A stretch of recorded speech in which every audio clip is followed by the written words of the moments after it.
Hey guys, Blonde Acid or Toxicazer here, and today I'm going to be continuing my gem guides explanation with this time, oh my gosh already, this time I'm going to be doing defenders and tanks. So I'm going to start out, we're going to go kind of look through, as I did last time, the different types of defenders and tanks, and I'm going to explain the different gem sets I would use for each one of these. So we're going to start with one of the more popular types, which only really applies to a few monsters, but even though it's only a few monsters, it's still important to go over. So I'm going to talk about the aggressor monsters, obviously. So this includes stuff like Light Nike, Dark Sea Star, and Dark Horan.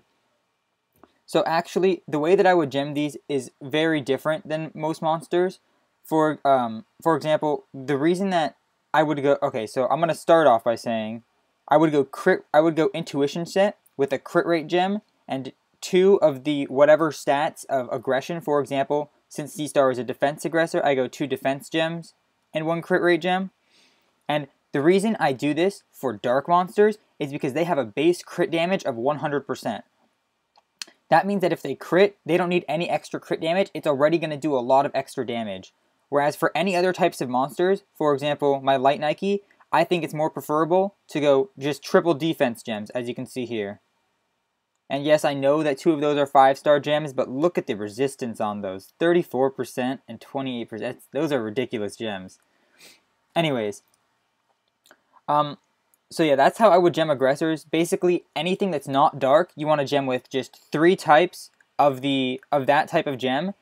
I would say you could go life set on Nike as well if you just wanted to be like more of a tank, for example, rather than just a maximum DPS unit, and that would definitely make it a lot tankier. But I still think that just triple defense is definitely the way to go.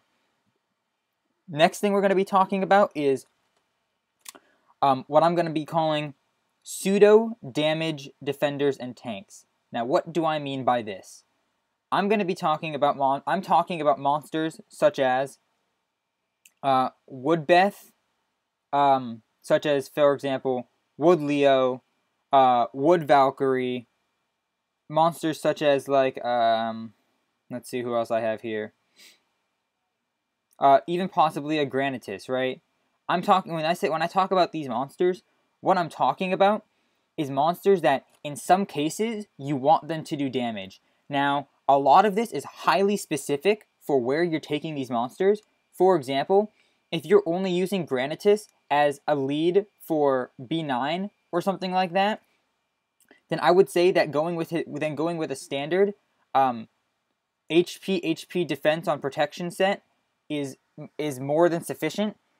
Whereas and the same thing goes for Leo. If you're only using him as a lead and a defense breaker, then I think you can do just what's it called? Defense HP. Now, the reason that I say that they're pseudo attackers, however, is because a lot of times for the Astromon League, because as you guys know, I do a lot of PvP stuff on my channel. For the Astromon League, a lot of times, in order to do damage, you're going to want to slap 1 attack gem on there. Now, I'd like to note that this may not be an efficient strategy for lower level players, as their gems aren't going to be good enough. For example, my Pebble will still be pretty tanky if I switch one of these for an attack gem, because my gems are already pretty powerful. A plus 15 6-star gem and a plus 12 5-star gem, and they have some decent resistance on them. So my Pebble will still be able to survive, and all I'm switching out is giving it a little bit more attack. So, however, for higher level players that have decent gems for survivability already, there's definitely something of a pseudo attacker. For example, I'll include in this like a Woodbeth that I use for Titans. So look, because of its skills, it does a lot more damage. So I use it a lot as a damage dealer as well. And what this means is that I want it to do some damage, but I still have to complement its base stats and give it some more survivability. So in that case, I put 1 attack gem on it, and I put it with HP, and oh wait, I have 2 attack. Okay, apparently I have 2 attack gems on my Beth. I meant to put only 1 attack gem on my Beth. anyways, I'll fix that later, but I would recommend that you try to complement your, basically, if you're trying to have your defenders do some sort of damage, then I say it's worth it to put one attack gem on there. For example, some monsters that I put attack gems on are Leo. I put one on my Tiger. I put one on my Valkyrie. I could put one on Pebble, but I don't really use him for that. And I believe I put one on my Hunter. However, I think that it's important to note that that when you're putting one attack gem on, you are sacrificing a lot of survivability. So if your main goal of these monsters, for example, it's perfectly valid to only want to use Fire Granitus as a 60% stun bot and a taunt bot. That's perfectly valid and a great reason to use him. And for that case, you would gem him how I have him gemmed now, on just a full defensive set.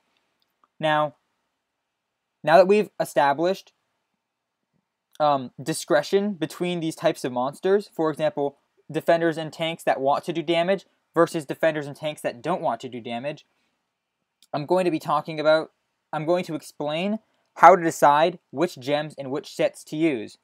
So right now, I'm going to assume that conviction sets are not available, because if conviction sets are available, it's most likely going to be, you're most likely going to want to use a conviction set.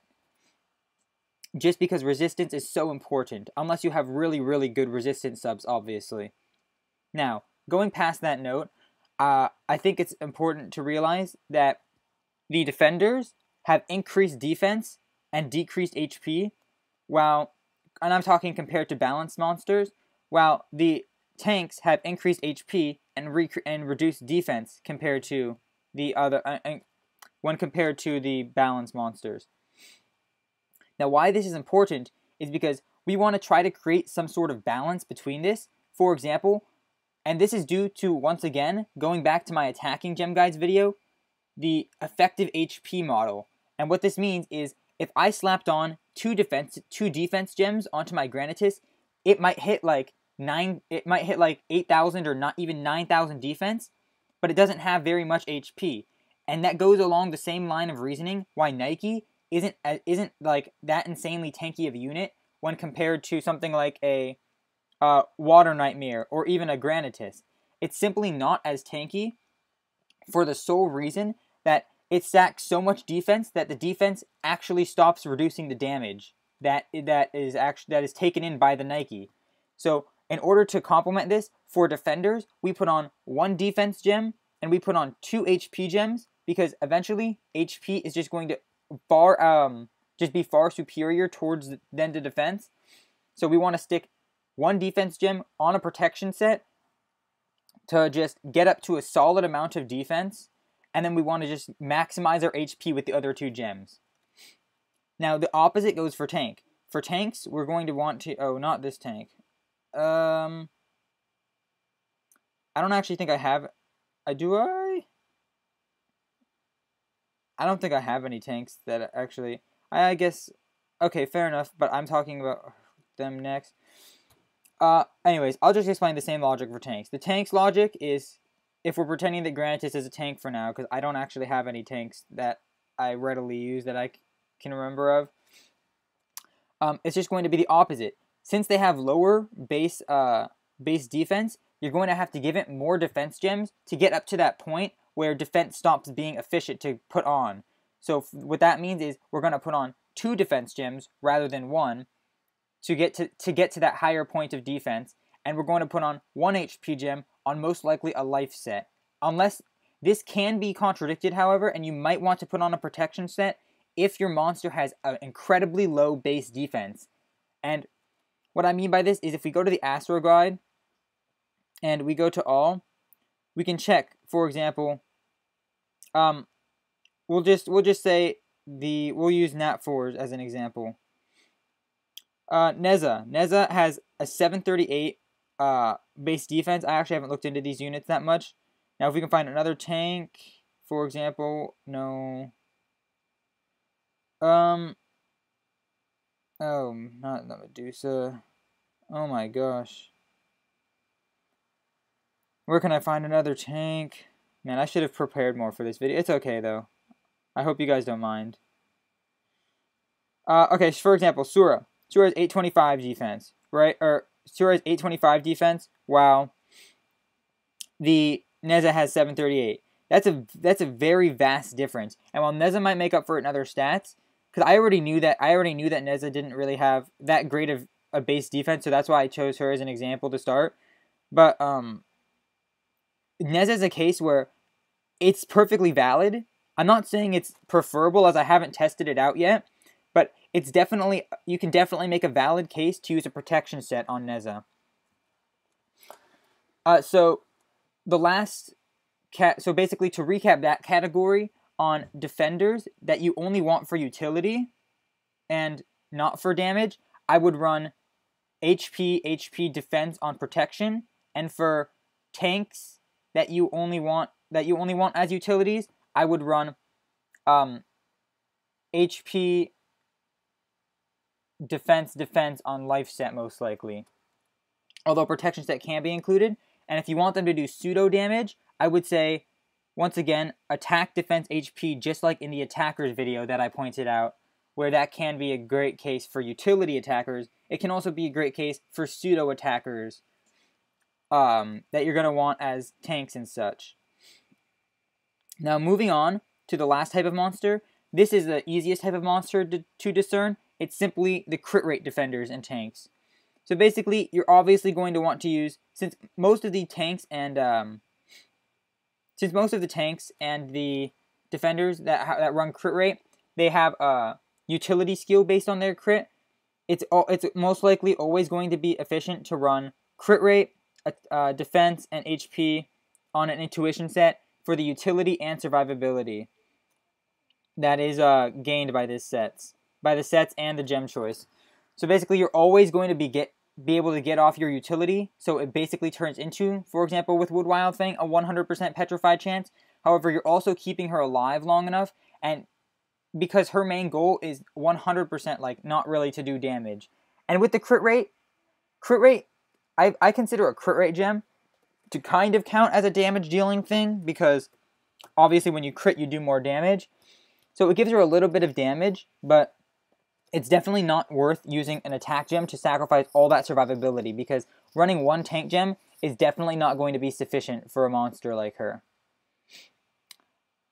I would like to point out that there are some specific cases that can obviously be switched around and such. For example, if we can go to monsters such as my Fire Shiva, for example, I'm going to be gemming my Fire Shiva with, I'm actually going to probably be gemming him with defense HP. Oh no, I will be gemming him correctly, I believe. There are specific cases though where it's kind of hard to see what the right choice is due to their specific skill sets and such. And one example of this is like one example of this can be, let's see, I don't have ready examples, but I know there are many that are very weird in many cases. Man, I should make a we'll see. For example, when you're running monsters like, I'll just say for example, a Light Yukina. Actually, Light Yukina is pretty standard, but all right. Anyways, maybe there are some, maybe there aren't some. I can't really think of any on the top of my head, and I don't really want to be searching through for like 5 minutes just to find one exception to the rule. So I'll just point out that there could be some exceptions, and if you have any questions, you can comment below or check my gem builds guide, which I will post in the description below. But other than that, I will be posting a TLDR in the description as well. I hope this was informative for you guys, and if you have any ideas for videos, just let me know in the comments. I'll make sure to make those videos.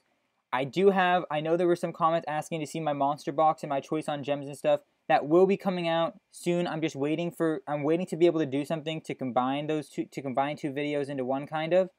Anyways, that's been all. Thanks for watching. See you guys later.